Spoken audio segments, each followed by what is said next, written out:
Good morning, everyone. I'm Don Henry, and I would like to welcome you to this morning's webinar on the Marche Industrial UPS, or the IUPS. This is the next logical step in our UPS inverter product line, expanding beyond our current 15 kVA limit. We are excited to be able to offer the IUPS as a competitive choice in the industrial UPS sector from a manufacturer industrial customers know and respect. So let's get started. The Marche Industrial UPS is designed using latest technologies, in this case IGBTs. We utilize a true online double conversion topology. It is a user-friendly and informative smart controller that shows power flow and visual alarms. Standard IUPS has alarms for remote monitoring, data logging with removable media, and built-in battery test capabilities. It is also UL 14778 listed. Some of the ratings and features were available from 5 kVA up to 60 kVA output rating, available with single and three-phase inputs. As you can see, there's several different choices available there. We have a single-phase AC output. The available DC inputs are 120 or 240 VDC. We also have a modern touchscreen display with standard SNMP with available DMP3 or Modbus communication protocols. We also have input and output isolation transformers and a configurable rectifier section. Now we can take a look at the block diagram of a UPS. Well, first of all, the purpose of an uninterruptible power supply is to provide power to critical loads in case of an AC power failure. So from the block diagram, we can see that there are several components in there. Starting with breakers, input and output isolation transformers, a rectifier section, batteries, the inverter section, static switch, and manual bypass switch. So there are several types of technologies in UPS design, IGBT technology, controlled ferroresonant, and transformers. The purpose of our discussion with the IUPS, we're going to focus on the IGBT PWM technology. And with that, I'd like to turn it over to Darshak Patel and Vance Person for a more in-depth technical look into the IUPS. Thank you, Don, for the introduction of the IUPS. So for any successful operation of the UPS, we need there is like 4 sections to focus on. The first is the charger, second is the inverter, third is the manual bypass switch and the static switch, and the fourth is the control panel. So for the IUPS, we'll talk about the IGBT based charger, which has the 12 pulse rectification, which lower downs the AC current harmonics to a system. The second is the IGBT based the inverter, which is driven by the SPWM high frequency. So SPWM is the sinusoidal pulse width modulation. Third section is the static switch and the manual bypass switch. So manual bypass switch has the 3 different position. I will talk more about each position in the later slides, and it is make it before break it. Has a control panel. IUPS has the 7-inch touchscreen display, which is very fancy and the user friendly, which shows the entire live operation of the running UPS. So here is the wiring diagram of the 3-phase input to a single-phase output IUPS system, which is the 15 kVA system. And as I already mentioned, there is like 4 main sections to run any UPS successfully. So the main aim of this presentation is to go through each component, go more in the detail of the technical part of each component section by section. So I would like to start with the input metering and the isolation. Then we'll move forward to a charger block and the inverter block. Now the static switch and the manual bypass switch will be covered by the Vance Person, and I will cover the control panel, 7-inch control panel. So let's start from the input metering and the isolation. So as soon as the AC power is applied to the UPS, and once the contact breakers are closed, the first component comes in a picture is the contactor.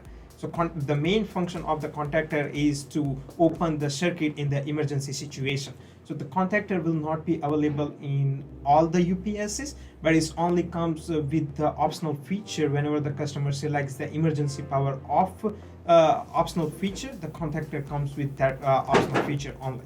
Then the next components are the voltage and the current sensors.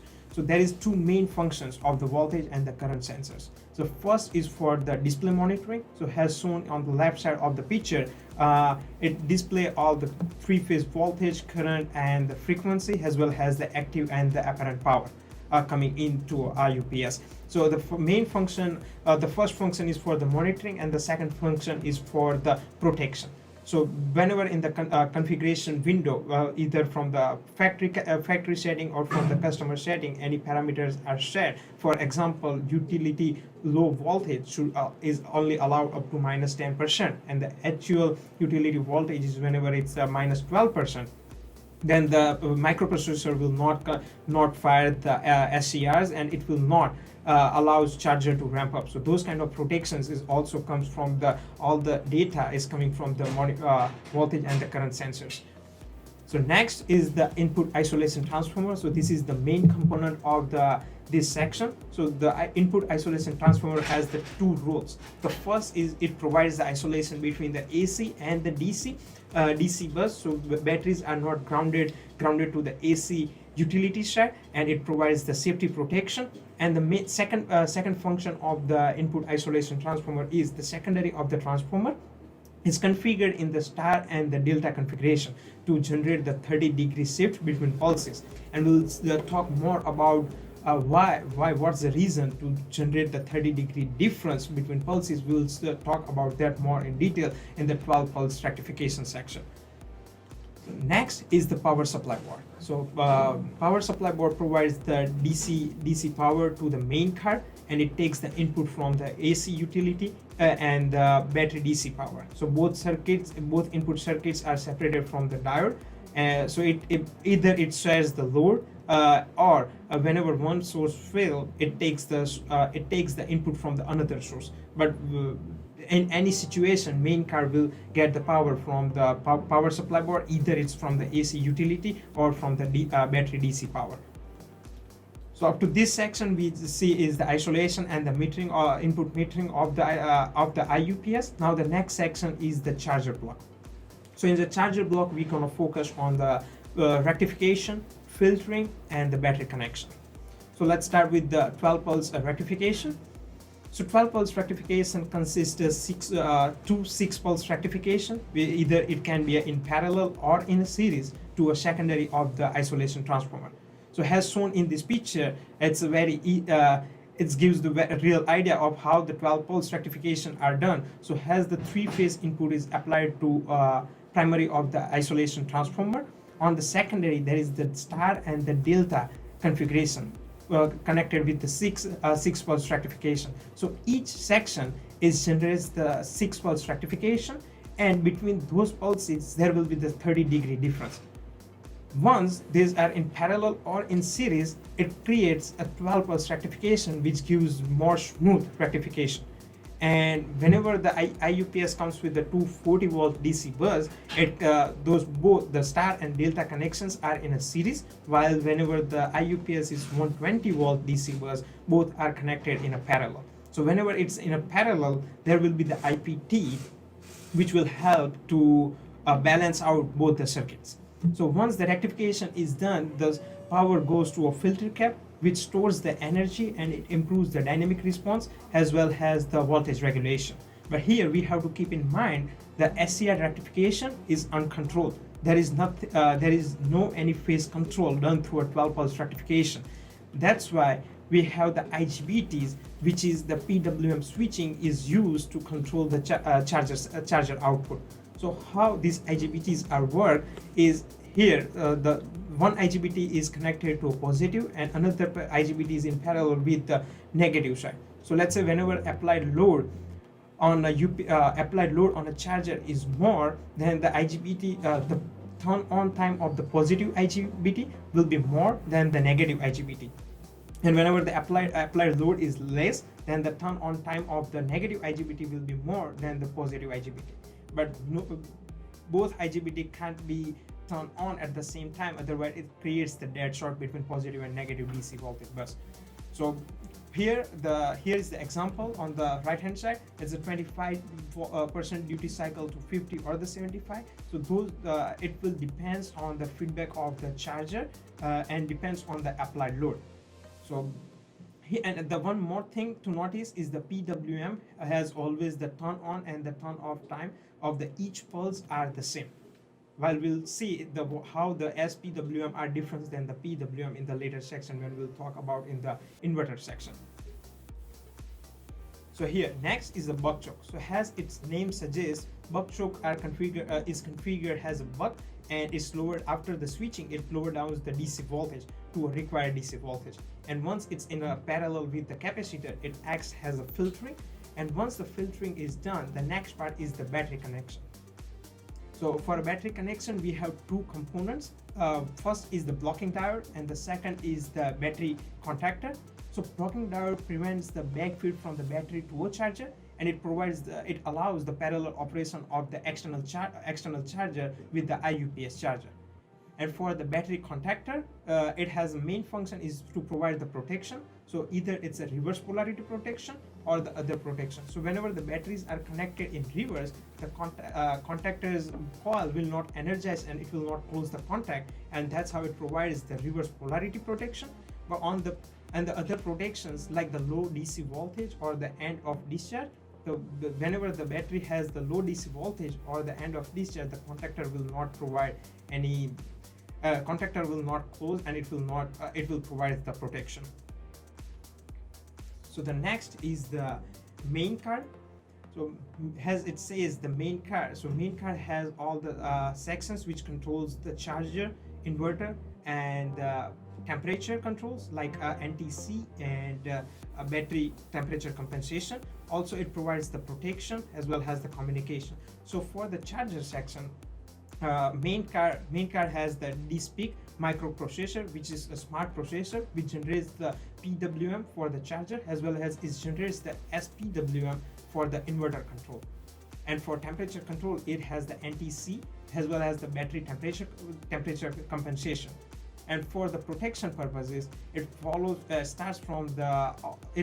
all the protections from the AC input. So like AC within range, or at the frequency of the AC input AC is within range, to charger current limit, to inverter overload, and all kind of protection, as well as is communicate with the peripheral card. All the data is related to a charger and the inverter. It's communicated to a peripheral card, and peripheral card communicates with the HMI. And when the user puts any input to HMI, peripheral board communicates back to a main card, and main card functions the charger and the inverter accordingly. So the next section after the charger is the inverter block. So in the inverter block, the first component is the LC filter. So LC filter choke has two main functions. So first is provide the isolation between the DC bus to high frequency switching. So whenever it provides the isolation, as well as whenever it's in parallel with the capacitor, it provides the filtering for the input of the inverter. The next component is the DC fuse. So DC fuse provides the protection to a battery in case of any power device failure on the inverter side or on the high frequency side. So the next components are the edge bridge IGBT switching. So those are the main component which converts the DC power back to AC power. So let's take a look in the detail how the edge bridge IGBT switchings are working. So here on the left side of the waveform, we can see as the SPWM, which is the sinusoidal pulse width modulation. So those are configured in a way, so after filtering, it will create the sine wave. So if we notice on the SPWM, each pulse width are the different. So in the old circuit board, there was the analog control to generate the SPWM, which was generated through sinusoidal pulse and on the sinusoidal pulse with the sawtooth pulse.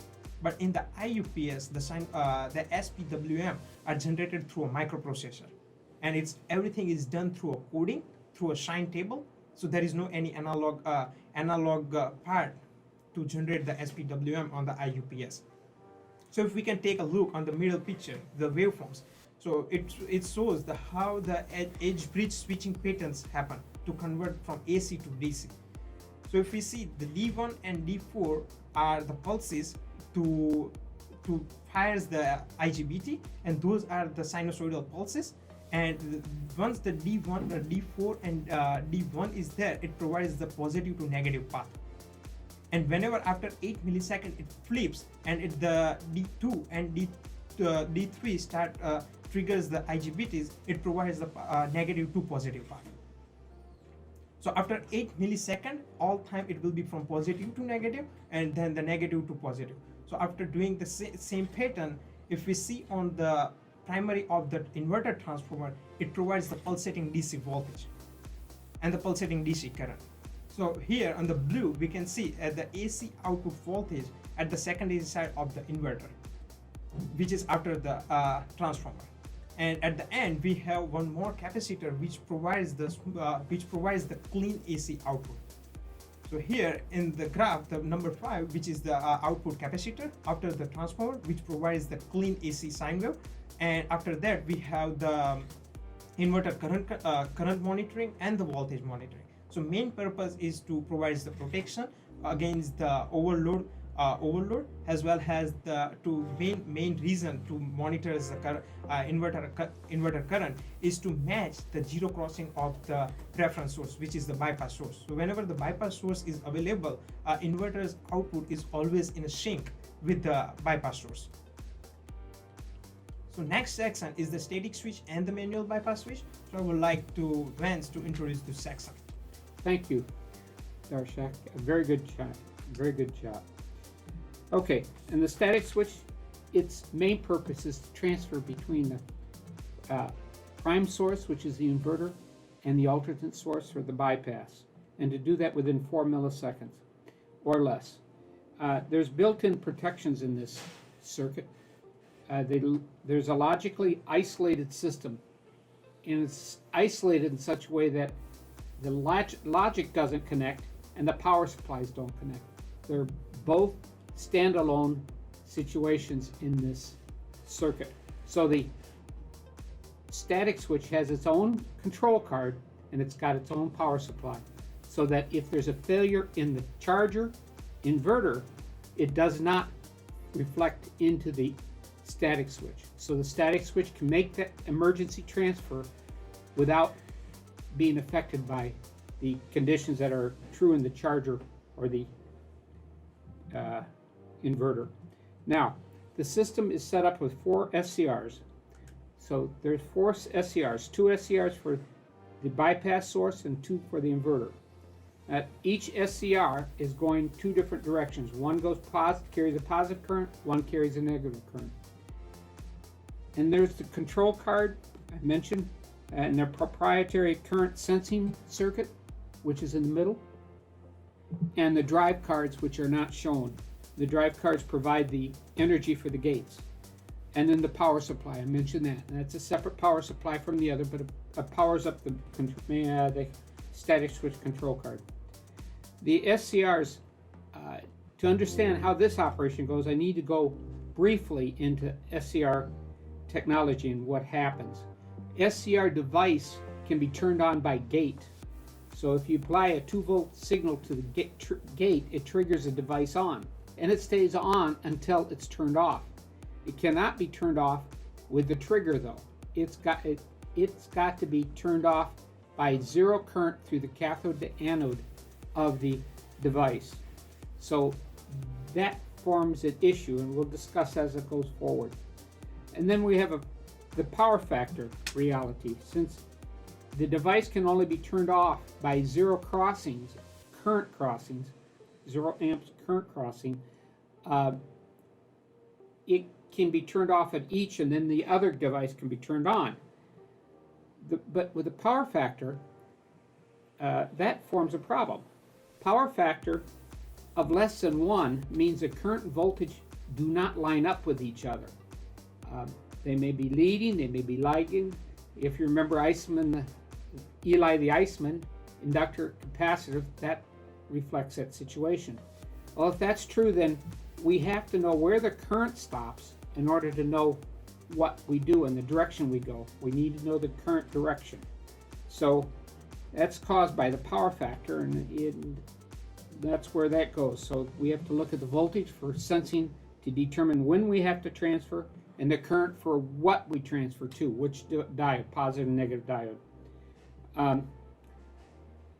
Improper SCRs. Say, well, okay, so we fire both devices. What's the problem? The problem is the fact that if you fire both devices and you have positive current coming from the one source, the inverter, and you have and the bypass source is out of phase, then as you come in, slightly out of phase for that matter, as you come into the transfer, if you fire both SCR devices, you have a short circuit.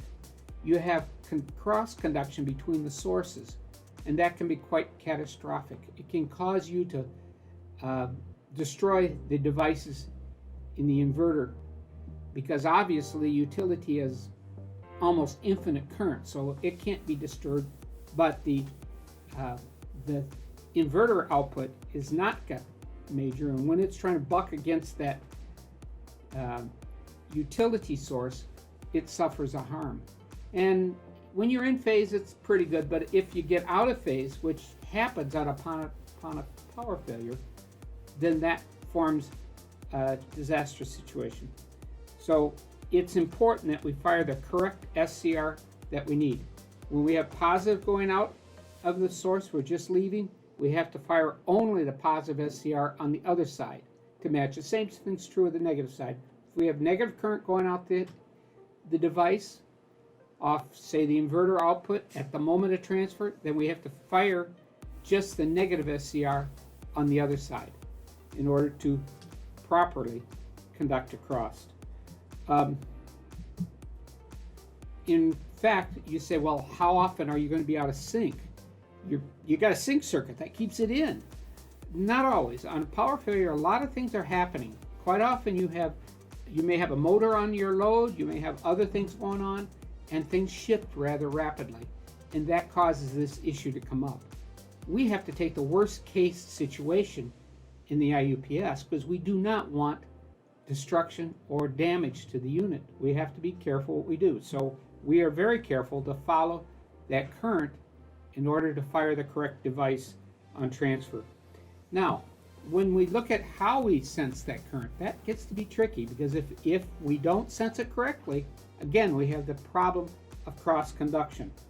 So we used to use current transformers in our other products, and we found that the current transformer, when you get a current going one direction, the core is biased that direction. And now when you get into the transfer, it's biased, so the current transformer cannot bring out the correct information to the control circuit to tell it which direction it is. Because say it's in the positive direction, now you have negative, but you haven't cleared that positive going magnetic field. So then you have a problem which causes the static switch to take the wrong device and think it's still positive and go the other direction, even though it's changed. So that formed a problem, and it causes a disastrous reaction. So instead of current transformers, we use a shunt-based, and that's shown in the middle picture, a shunt-based sensing. So we detect it, and the shunt is a purely resistive item, so it has no magnetic field. So when we sense the current going one direction, we're getting the actual facts of what direction it's going. So this forms and goes right out to the control circuit, which says, okay, I'm going a positive direction, I need to fire the positive SCRs. Or I'm going in the negative direction, I need to fire the negative SCRs. So that's how we accomplish it, and it's through the sensing of the shunt-based sense method. So that pretty well wraps that up. If there's any questions, feel free to contact us. Okay, now going on to the next slide, and this is the manual bypass switch. In the past product, we have a manual bypass switch with two positions. One is the utility and one is the inverter, or UPS. Utility being the bypass source. So we would just flip from one to the other. In this product, we have a test position, and the purpose of the test position is to provide a position where we can actually test to see if the static switch is working correctly. What it does is connect the primary or the utility source to the static switch input for the utility. And that allows us to see the static switch run, but not connect to the load. So that allows us to do that. And that works both directions. So we can test going one direction or the other. And that allows us to have a determination whether that's running. It also provides the possibility and the ability to put it in the test position and check to see what devices are not working correctly before connecting that up to the load, before bypassing or connecting the inverter output to the load. So that allows us flexibility that we didn't have before. And it's a big help in what goes on and knowing where you're at. Okay. Thank you, Vince. Thank you, Darshad. Thank you. So now the next section I would like to go through is the 7-inch control panel. As I already mentioned, like it is the touchscreen HMI, which is like very user friendly, and it gives like a lot of information related to continuous operation of the IUPS. So I would like to go through in like more detail about the home tab, which provides the live status of the running UPS. Then the different like screen tab, which covers the monitoring, configuration, test, and the support tabs. And on the left side, if you can see, it's like view status and the LED status alarms. So I would like to go all three sections more in depth. And on the top panel, there is the option of the data logging, as well as there is the inverter on-off switch, and next to it is the load status. So it provides the load status, like load is powered through a battery source or the utility source or through a manual bypass source.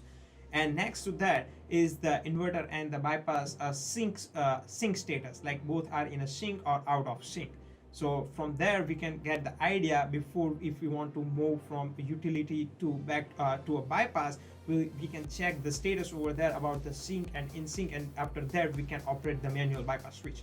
So let's start with the home tab, so which provides the detailed live operation of the IUPS. So each tab, let's say if we see the utility tab, and next to it is the input breaker, the charger, inverter, battery breakers, and battery. So each icon, if we press the icon, it pops up the new window, and which window shows all the monitoring and the sensing data. Let's say if I press the IUPS, I mean like a utility icon, it pops up three-phase incoming power through voltage, current, frequency, active power, all kind of information. If I press the charger section, then it will pops up the output of the charger, as well as the load on a charger, and all kind of information.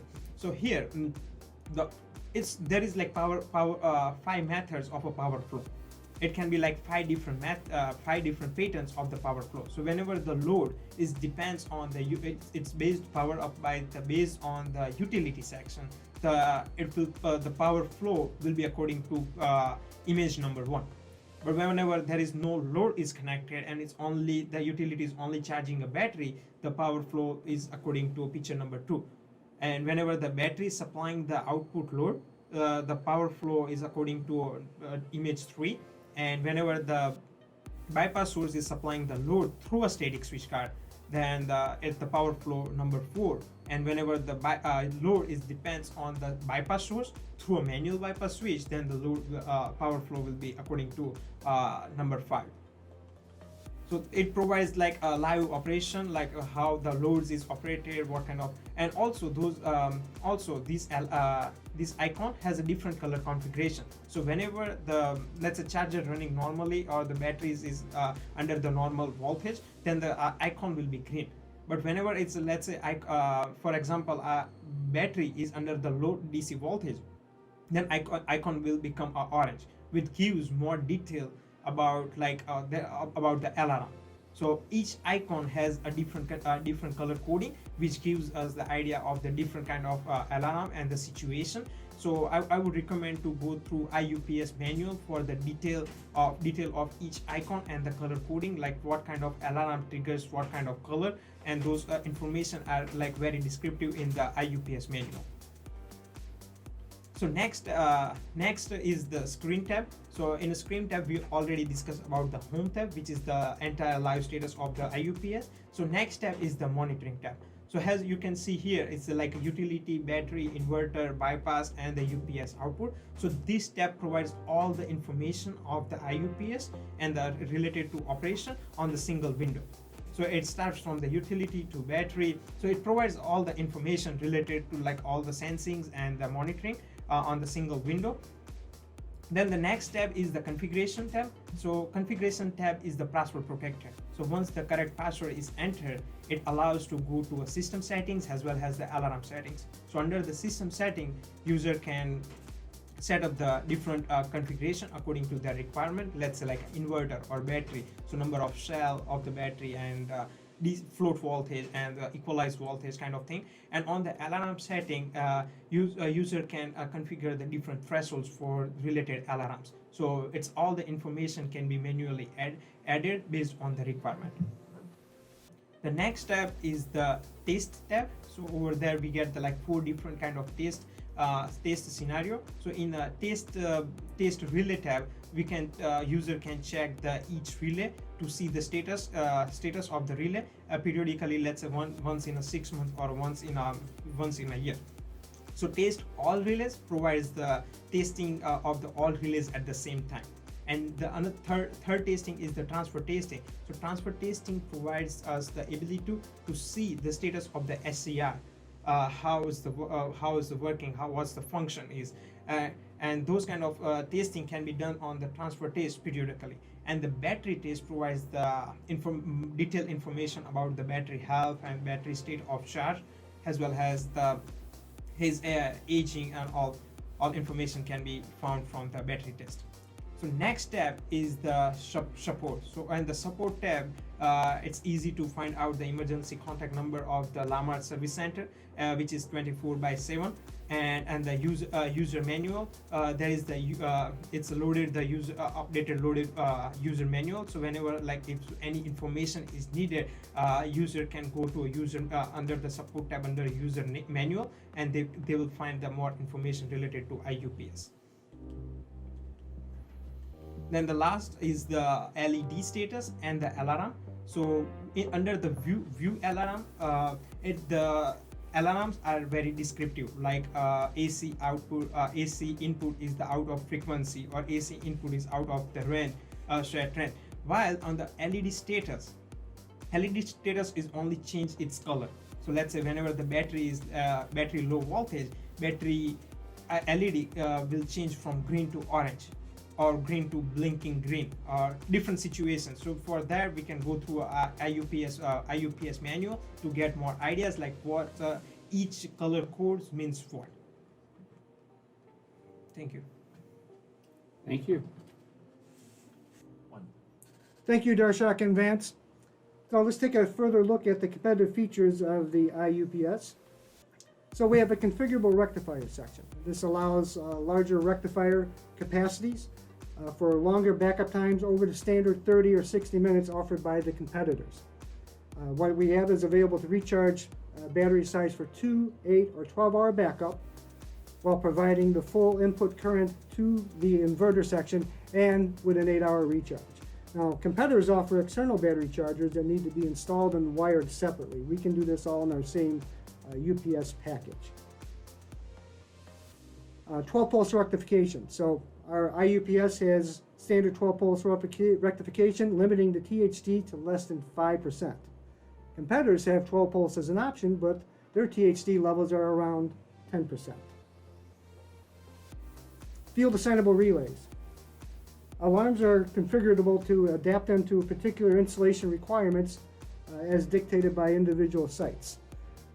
We also can configure latching alarm relays or non-latching feature. And we have an optional second set of alarm contacts, giving the user a total of 16 alarm relay contacts. We also have data logging via the USB, and we have a comparable footprint in AC feeder demand. So this makes replacing existing UPSs a little bit easier. We can fit into the same space, and with the input requirements roughly the same as the competition out there, the customer doesn't have to pull any additional larger wires. So it makes installation jobs of replacement inverters and UPSs easier. So in summary, Marche has actively deployed several systems since the IUPS release last year. As we can see right here, this particular site is Gibson City, Illinois, is a gas turbine power plant where the IUPS was backing up the turbine controls. And down in the lower right corner there, you see the two smiling and proud presenters, Vance and Darshak, in front of the IUPS there at the site. So what's coming up next for the IUPS? Well, we're looking at split phase and parallel redundant configurations. And I also would like to mention that with the inverter section of the IUPS, we can also offer standalone inverters up to 60 kVA. So that kind of increases our inverter package as well. Kind of to sum everything up, the IUPS is intended for the harsh and demanding environments such as industries as power plants, oil and gas, and process control, where customers demand rugged, transformer-based UPS solutions. Thank you.